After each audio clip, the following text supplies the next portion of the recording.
Hello, and welcome back to part 4 of my PLC programming series. My name is Will, and we are going to try something a little bit different today.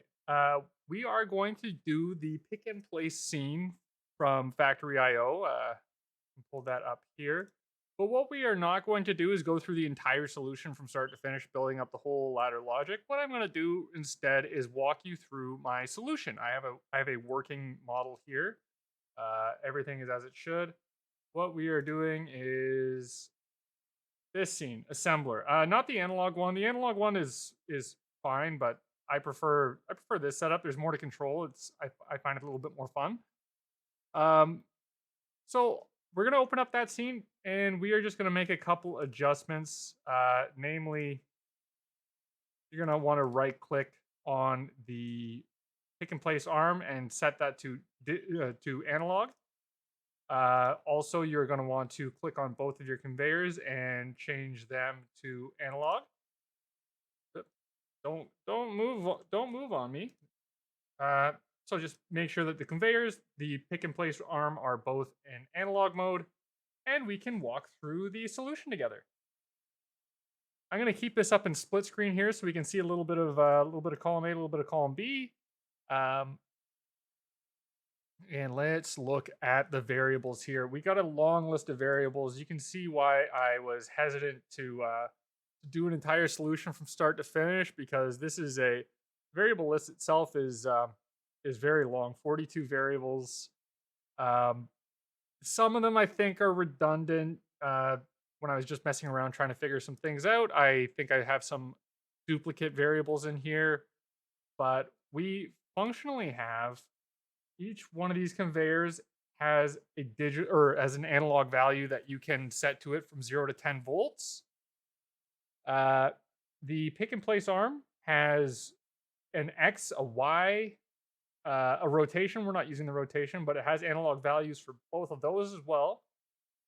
We have Boolean variables for the clamps, for the base clamp, and for the lid clamp. The logic is identical between the two pretty much, but there is the clamp. There's a sensor that tells you when the part is clamped, and there's also a vertical. There's a lift up and down to allow parts to go through. We're only using the base side uh, elevator, I'll call it, I guess. Um, can't think of a word right now, but we got these two conveyor belts. I think I moved that one. We got the two conveyor belts. We've got the two clamps. We've got our pick and place arm. And we've got our start button, our reset button, our stop button. Actually, we can configure these. Everybody knows start buttons are green. Reset buttons are gray. Why not? Stop button's got to be red. There we go. I don't think I actually ever ended up using this switch, but we have our e-stop, our three main control buttons. We have a counter to see how many parts go through the system. We have a few sensors as well. The counter is actually based on whenever the part leaving sensor gets tripped. So whenever that part leaving sensor gets tripped, we increment the count by 1 and display it so we can see what our production is for the session. We have a sensor for the lid in place. So when this sensor trips, it will signal that we have a lid in place.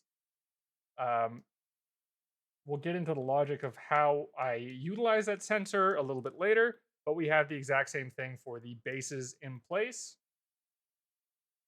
So converting both your conveyors to analog, converting your pick and place arm to analog, and get our button set up.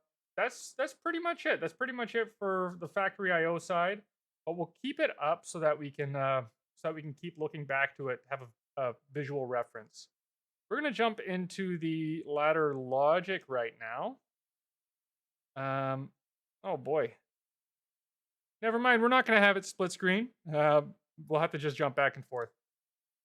So start light. Just to let us know that the machine is running. I like that. This is that I don't know. it's there's a name for it. There's a name for it. I can't remember what that name is, but this is you hit this as long as the e-stop's not going, as long as the stop button is not pressed. You press the start button, it activates the start light, and the start light activates the start light, and back and forth. Um, I think it's like plugged in or something like that. I can't remember what that piece of logic has a name. But then we have a little bit of logic here for our base conveyor. So this is setting our base conveyor speed. What I wanted to have at the end of this project was the ability to tune the system. So what I do is I move this set base variable into our variable for the base conveyor speed. That way I can live update the base conveyor speed by initializing a value for set base. I don't have to stop my program. We have, if the start button is pressed, we have the e stop and the stop button change just for safety to be able to deactivate it. We have the start button. When that gets pressed, we're going to move set base to the variable for the base conveyor. These are the set base and variable base conveyor are both integer. And then we have this other piece of logic here. If the position of the raised the base clamp, if that is not raised, then it will run. We don't want it to send parts through while the base clamp is not there to stop them and grab them into place. So while it's not up, then we can run the base conveyor. That's what that means. This next line, base in place. So when we have a negative pulse, negative edge on the base in place sensor, and that would be this fellow right here, base at place. So if you imagine the base coming through here, this sensor is reading nothing. This is not a retroreflective sensor. This is an IR sensor, I think. So when something's in front of it, it reads true. When nothing's in front of it, it reads false. So it's the opposite of our retroreflective sensors from the previous videos. When this has a negative edge, which means that the base goes in front of it, turns it on, and then when it leaves its field of view, then we'll trigger this behavior. And that behavior is to move the base conveyor speed to 0. We want to turn it off while we perform our operation with the pick and place. We have very similar logic here for the lid conveyor. Actually, exactly the same, and it is based on the raise base contact. So if the base conveyor, or if the base clamp is raised, then we're also not going to run the lid conveyor because we want to have our machine synchronized. We don't want the left side conveyor to be doing whatever it wants. We want it to be doing the same thing as our base conveyor. So exact same logic there. We have another variable for the lid and for the lid conveyor. Coming down, we have our clamp logic. So this is setting whether the clamp is clamping down on the part or if it's inactive. And we're using some falling and rising edges here, and we're using set and reset coils here. So what we have is if the base in place sensor has a negative edge, goes from on to off, that's how we know it's fully up against the clamp, and the base clamp is not active, then we are going to set the base clamp to active, right? Now there is another variable in our clamps. So if we go here, base clamped, when it squishes something, when it feels the pressure on this, it's this plate right here. This plate right here. When it feels pressure on that, it's like a limit switch. It says, okay, we are clamped. And what we do when that clamp has reached its limit is gives us a positive pulse, and then it resets the base clamp. So it's not coming in and squishing the part and just holding it for a long time. It moves to get it into position and then releases so that the arm can come straight in and grab it. We are getting into. I think this is nice to read, but it could definitely be condensed down to maybe just a couple rungs. But this is our z-axis for our picker logic. So the pick and place arm, we have kind of we have four positions that we want to hit. We have the x-axis all the way to the left, and the z-axis is all the way up, and then we have the x-axis to the left and the z-axis all the way down. Um, you see what I mean? So we got these basically four positions that we want to hit. Let us take a look. Will this do it? Yes, here we go. Okay, so we have position 1, we have position 2. You can hear it activated the gripper. We'll get into that. We have position 3, and we have position 4. So this is all four quadrants basically. We kind of just care about the arm when it's in one of those four quadrants or one of those 4 points. But you can think about it like the corners of a square. So when the analog picker X position is greater than 9, we move, and the let me wrap my brain around this real quick. When the picker X position is all the way to the right, so greater than 9, it goes from 0 to 10 volts, and the value of the analog picker Z position, so all the way down, you'll notice this is smaller. These are two different numbers.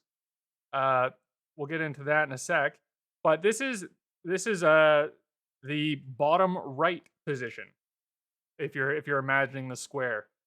And then if the grabber is off, then we can move the Z position to 0. So that's telling the arm to move back up. Next we have if the analog picker is all the way to the left, so less than 1, and the analog or value of the Z position is all the way down, and the grabber is active, then we move the arm back up. So what we have here are 2 lines of logic specifically for raising the arm. From when the arm is all the way down, this is the logic to raise it up for each position. And you'll notice that the grabber logic is flipped here. We have functionally the same thing. Like this is all very similar. This is just determining the location where this happens. But then we also want to make sure that the grabber is also being activated and deactivated and controlling the logic of the arm with the grabber. Because we don't want, just because it's in this position doesn't mean we want it to start moving. We are waiting for the grabber to do its thing before we move on to our next task. Coming down 2 lines, we have the opposite logic. This is when the grabber goes, or when the pick and place goes down. So when this is the all the way right position, when the picker X value is at 9, 10, that's when it's all the way to the right. And the grabber is on. So let's start with the other line. That line will make more sense if we start with this line. So if the variable for the X position is all the way to the left, that's 1, this very small value, and the grabber is not activated, and the lid has just been clamped. So we're going to see a pulse. This positive edge is going to give us a quick pulse. So grabber not activated, quick pulse off the lid clamp, which indicates that we've just clamped a part. It's now going to, assuming that the Z position is smaller than the lift height. We'll get into what that lift height's supposed to be in a moment, but that was kind of a neat little tuning variable. Then we're going to move the arm down. So grabber not activated, lid clamped, move the arm down. So that's when we're picking it up. You can see down here that we have this logic for picking up or for activating the grabber. So this is going to move down, and then it's also going to grab the part. So that's in this position. We are going to move down and grab the part. You hear that grabber activate. Factory IO controls. But yeah, so we're dropping down and grabbing it. That is what this line of code and this line does here. This moves the arm down, and then when the arm moves down, when we've confirmed the arm has moved down, it grabs the part. And once the part is grabbed, see we have this line here, and then it's going to where are we? Here. Then it's going to send the arm back up. So that's kind of the logic for the arm and the grabber. So the grabber is going to happen only in position in the down left position. That's where the grabber activates. So we set the grabber on, and then the grabber is only going to deactivate in the bottom right position. So when it's all the way to the right, X value is high. All the way down, Z value is high. We'll talk about now why the Z value and the X value are, they're not 10, and they're not equal to. We're not using equal to logic here. What we need is some flexibility in what numbers it will accept to run this logic, because we're dealing with analog values. In the real world, there would be noise associated with your position sensors. You may not ever actually hit a nice round number with 2 decimals of precision or whatnot. You may have some fluctuations, so you want to have a range in which it's okay to perform your action. So the maximum is 10 and the minimum is 0 for both of these analog values, but you can see I'm dealing with it when they're close to that position. I'm allowing it to run that next line. So we have a bit of flexibility that we can work with. The other thing as well is we're not using real values for these, I don't believe. Are we? Oh yeah, no, we are. For the picker, we are using real values. For the conveyor, I believe I'm using integer values. We don't need to use as much memory space for the conveyors. Like a 10-speed conveyor is pretty good. I didn't feel the need to optimize it more than that. It goes from 0 to 10 volts, so you get 1, 2, 3, or 0, 1, 2, 3, 4, 5, 6, 7, 8, 9, 10. I didn't feel the need to run those as real values, but you absolutely could. Just thinking about conserving some memory space if you were working with older equipment that didn't have lots of memory. Something to be aware of. So if you have like a ton of real number variables, that's going to take up tons of memory space. And if you have some old PLC that's only got a couple megabytes of memory, then you'll run out. So keeping your memory usage to a minimum is good practice, I think. Where were we now? I have probably only 1 megabyte of memory. I lose my place in this solution all the time. What else we have? We have some logic for the analog X values. When we want it to move to 0, when we want it to move to 10. So this is all the way left, all the way right.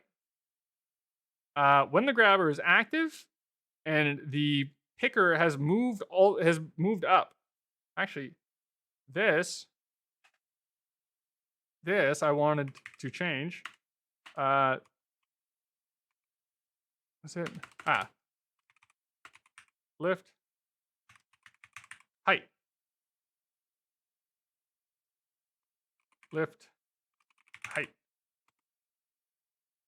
See, I wanted to tune the lift height,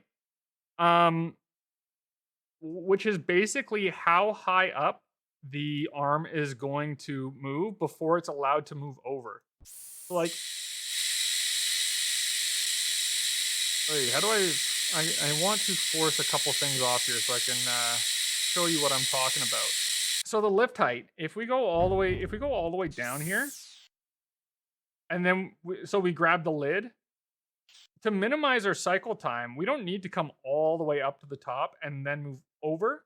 We can kind of do this in an arc. So we can give the machine the okay to start doing its next task once it gets part way up. So like here at 10, we have a collision, right? We're hitting the clamp. 0, we're not having any collision. We can go all the way over here. That's no problem. But we don't need to go all the way up. We can save a bit of time. So we can, let's say What about a 5? Do we have enough clearance? That's pretty tight. We'll see if it works. That's what I have punched in right now. I haven't done the tuning yet. But we're gonna see if we can come up to 5 and then move over. Or do we actually need to like maybe go up to 4 and then move over? That's why I have the lift height, so we can tune that to reduce cycle time. Next thing we want to look at is the grabber, or sorry, the base clamp. So when the base clamp lifts and sets itself back down, we want to pass through the completed part once and that happens when the gripper has a negative pulse. When it shuts off, then we know we have a completed part. So that's when the base clamp is lifting. When the assembly has left, we can reset the base clamp to get it back down to block the next component that comes into its area. We have some stoplight logic. If you're pressing the E-stop or pressing the stop button, stoplight goes on. And this is my big reset. So I've put up an E-stop and a stop button. And if you press either of these buttons, what they are going to do is they're going to set the picker arm Z and X to 0. It's going to put your base. It's going to unclamp your clamps. It's going to turn off the grabber. It's going to set everything basically to default condition. I actually don't think I moved in. Where was my? We're gonna just copy paste these in here because I've just updated this.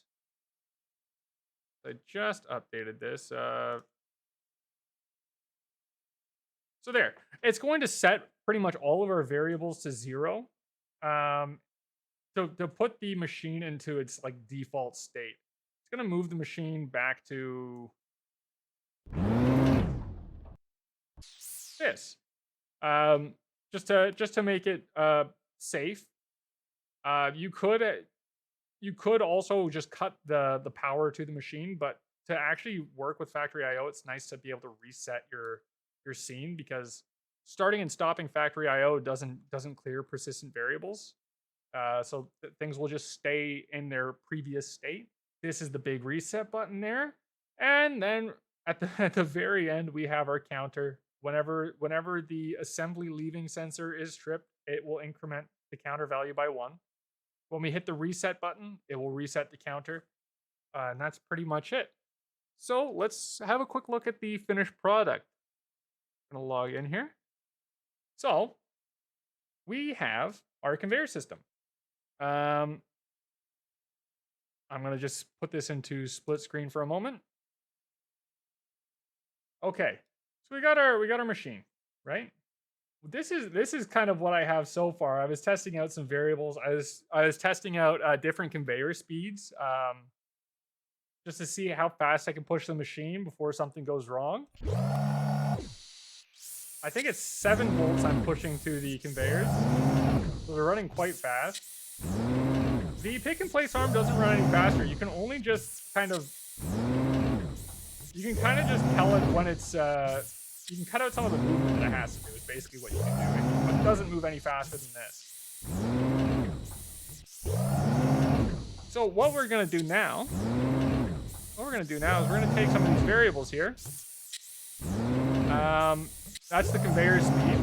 Here, we can set this to 1, and you can see what it's gonna look like kind of by default. This, if you were using a binary, Boolean values, this is what it would look like. I think it was a little faster than that, but I mean, like, it's not running at Mach speed when you're using Boolean. You can really crank the conveyors up. Well, let's see what happens. Set the base conveyor, set that up to a nice comfortable 4, and we'll leave the lift height the same. What I want to do is experiment with the values of the lift height and the values of the conveyor, and see if we can optimize the path that this robot's traveling. So let's see, if I set the lift height to 5, how much slower does it go? Starts moving a little bit slower. frequency. I want to set that a little bit lower though. So maybe try 7. Yeah, you see it's starting to cut pretty close to the arm here as it comes back up and around.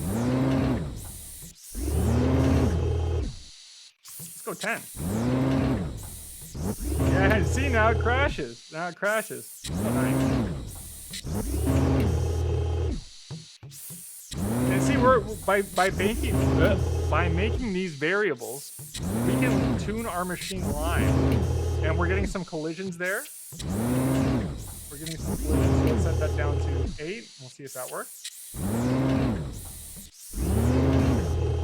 That seems to clear the base clamp. Okay, so that's good. We've got a semi-optimized. Like, there's more you can do. There's absolutely more you can do, but this is just a neat example of setting these variables so that you can tune the behavior of your machine. Let's set up these conveyors faster. I know 7 was working well before. Let's try 7 volts. Parts are flying in now. And you see right there, watch this, barely comes down in time to collect that lid. So if we were to set these to 8, it's probably going to break now. Barely caught it. Barely caught it. And now it's messed with the sensors. It's moving too fast that somewhere along this logic, some sensors overlap and it tricked itself. So let's set those back down to 7. And I think that's as fast as this current machine goes without redoing a little bit of the dependencies in the ladder logic. But we'll just let this run for a moment. Enjoy our hard work. This has been another video in the PLC series. This is our pick and place analog pick and place arm, analog conveyors, lots of sensors, lots of conveyors. Pretty fun project. I really enjoyed this one. And we can count how many we've gone through. And that's the stop. Boom. Resets everything. Fantastic. Well, thank you for sticking with me for this long, and have yourself a good night. Bye now.